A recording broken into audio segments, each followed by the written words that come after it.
Hello, it's me, Dr. Angie Abdu, and Dr. Ranika Legal again, talking about memoir writing and writing the self, and also teaching writing at Athabasca University. We just recently taped a couple of conversations, one about Reineka's book, Writing the Self and Bereavement, and one about my book, This One Wildlife. And we just wanted to add on a little conversation about a topic that we just skirted around, which is that when you write your own life, you also inevitably are writing other people's lives. And sometimes that takes you into ethical questions about whether or not you have the right to be telling their story. So I think in my case, the biggest challenge was that I'm writing about my children. And though they are okay with that, they know that I'm writing about it, they're really too young to give their consent. And are they going to be okay later when they find themselves in the pages of my books, or have I overstepped? And I'll talk about how I dealt with that issue. But also in Reineka's case, she's writing about her deceased husband, and she also has to consider his ex-wife and his children from that marriage and how they feel about her take on the story. So, Reineka, I'll just start by saying, was that a source of anxiety for you, how the other part of his family would respond to your book? Sure. Yes, sure it was. I really considered that when I wrote, and I really did what, we know from psychology to be the wise thing to do is to take ownership. That it was my responses and reactions and my interpretation of events that I'm trying to tell, and that in the end, I can't speak for them. I can't speak about them with any authority, ultimately, because I don't know their inner workings. So they need to speak for themselves. In that sense, I was careful to say, when this happened, my interpretation was this, or, my story about it is that his ex-wife never let go of him. And even though friends have corroborated that and said, yeah, that's very accurate, that doesn't mean that I put it in the book as a declaration of truth. She may say he actually did let go of him quite a lot, and there were last residue that I didn't, or no, I wanted him to still be there for our children. That's what I was on about. And so her story would be different if she were interviewed, likely than the interpretation that I've given. And I've sort of couched it that way because I want to be really careful and ethical and consider that. And I did notice the qualifiers when I was reading your book, that you would often say, this is my interpretation, or this is how I saw it, or this. And I did not find that those interfered with the telling, or that they interfered with the flow. I appreciated the reminder that a story always comes from one point of view, and that it can be different from another point of view. So in the end, you felt, have you had any feedback from that family? From the brothers, from his brothers, they congratulate me, and also from close friends of his have said, yes, really like the book. And it, similar to what you said earlier, like it actually brought some joy, and it brought uplifting feelings, even though it's about grief. So there was quite validation from close people, but not directly from the ex, which I didn't expect anyway. And I don't know if she's read it anyway. And the daughters, I think, have just been careful. They've been, once in a while I hear from them, and it's always a polite or kind note, but we don't have a lot of contact. So I don't know if they've read the book. And so from your perspective as a writer, did couching it that way and making it clear that you're telling your side of the story, did it make you feel comfortable? Like you don't ever have any regrets and think, oh, I hope this didn't hurt the ex-wife, right? I just hope this didn't hurt the children, or I hope they're not mad at me. Like, does that do away with those kinds of anxieties? No, I don't think it fully ever does, because I'm a very ethical person. I try to be good to other people, and I really look at myself, like, what is my intention here? And, what do I want to accomplish with this, by this telling? So that never stops. But at the same time, I also feel it's important to take your own permission in life and to tell your story, because this is my story. And that's the way I wanted to tell it. And I didn't want to have to ask for overt permission for things. So, and that's why I felt extra responsibility to couch it and take responsibility so that I wouldn't feel my conscience was not heavy.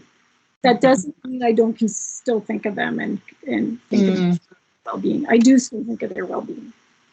Yeah, so my situation is a bit different, because in my last two books, Home Ice: Reflections of a Reluctant Hockey Mom, and This One Wildlife, a mother-daughter wilderness memoir, in both cases I'm writing about my children. So in that case, I'm worried about the ethics of writing about people right in my house. So it's not like they're at an arm length, right? And but I'd say that the anxiety is similar, right? It's like, do I have a right to do this? Is this going to be harmful to them? Are they going to be angry about it at some time? And what I told myself is that I'm writing from such a position of love. Obviously, I love my kids so much more than anything. So I assume anything I would do would be good if it's coming out of love. And then I had my husband read both books before they were published. And again, assuming that he would call attention to anything that was out of line.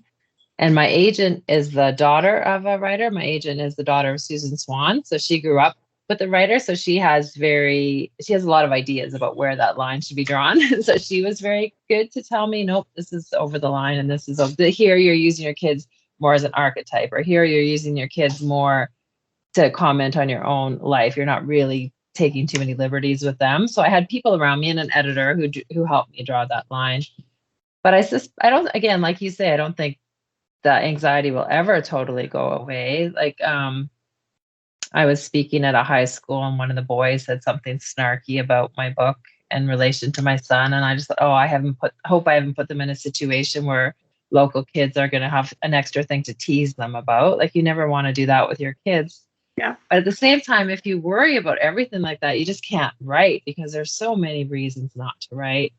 And if I write from my own experience, the first thing I am right now is a mom. So how can I not talk about being a mom? That is impossible.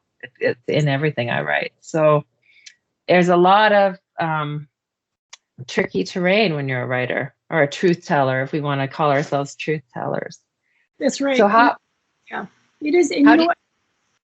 Sorry, go ahead. No, I just think we're a mixed blessing in our own families. Mm-hmm. Yeah. I uplift people and inspire people. On the other hand, we do tell things that they wish were not out there. I remember at one point my mom was sitting in the kitchen with me, and she hadn't read my manuscript or anything yet, but she said, "Don't write about sex."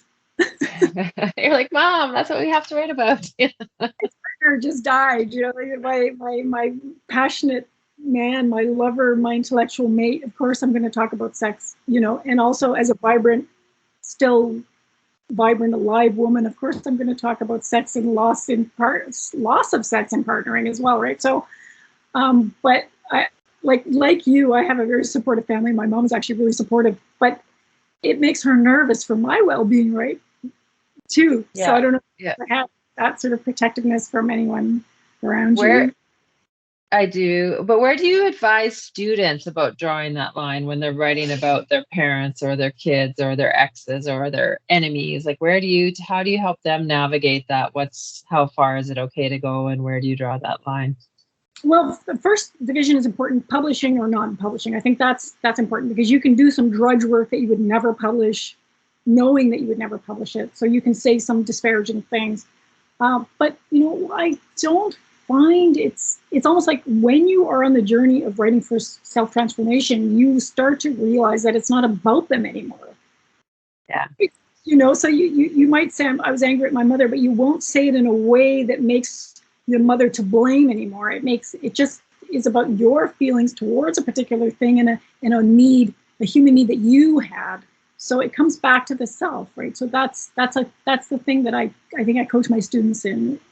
Yeah. This is interesting, because I hadn't really thought of this, but this is another place where we arrive at the same place, but from different perspectives. Because as we said in earlier interviews, you're coming at it from more of a psychological perspective, and I'm coming at from it as a creative writing, literary history perspective. But I would tell people, like, be careful of point of view. How do you know what this character thinks? You're imposing your interpretation. That's interpretation, not, and so I'm walking it that way. But when you're coming at it by, remember, you're shaping the narrative here, we're saying the same thing eventually, like, distinguish between your interpretation of an event and an actual event, and be aware when it's your version of a story, which is going to be different than the mother's story or the son's story or the friend's story. So once you're telling a story well, you're probably not going over those boundaries, because you're making it clear that you're telling a story from a certain point of view. And you're not, also another good thing about good writing is that you would never entirely demonize someone, or you would never have flat characters. You're trying to have everything full and complex and empathy for all your characters. So again, that if you're coming at it from the psychological angle, you would do the same thing. So if you're doing those things, like being clear about point of view, not demonizing everybody, being empathetic, you're probably not going to cross boundaries. Yes, They shouldn't. that's what I find. I rarely had a student that I thought, oh, they're writing something now where it is somebody's being really demonized. I guess that's the right word. No, I don't encounter that very often, but sometimes you might point to, if somebody has been angry at their brother for a long time, you might say, so tell me about your desire for empowerment around this. Like, how would the story have been told had you been empowered in that moment? So you focus on that and not the brother and the shitty things he was probably doing. So yeah. I'm reading Shuggie Bain by Douglas Stewart right now, and it's a novel about an alcoholic mother. Shuggie is the son who's left with this very alcoholic mother. It's set in Scotland, poverty, and it's quite amazing how he can write these characters who do terrible things, but none of them are vilified. Like, you have empathy the whole time with all of the characters, even though they make gigantic mistakes. And I think that often is the mark of good writing, is to have empathy with everyone, to recognize everybody's humanity and that we're all flawed human beings. And so there's a way to write people making mistakes while also being kind to them. I haven't always accomplished that. I like satire, so sometimes I just go flat out satiric, which can be feel really mean if you're on the receiving end of that. And it's I think in the future, that's something I would avoid. I find myself responding more and more to the work where there's empathy for all the characters, even while they make mistakes. Yes, I think maybe that's part of maturing as people, as humans, and as professionals too. Because that, of course, is what we want to bring to our students, because we, in our program, we think about social issues and all of that, and we need to come to understanding of the other, as it were. Yeah, that's a good goal for both of us and for all of our students. Well, this has been really fun talking to you, and I'm looking forward to seeing what you publish next. And I'm looking forward to continuing to have students go back and forth between us and our different approaches to writing. Yeah, thank you. Yeah, this has been wonderful.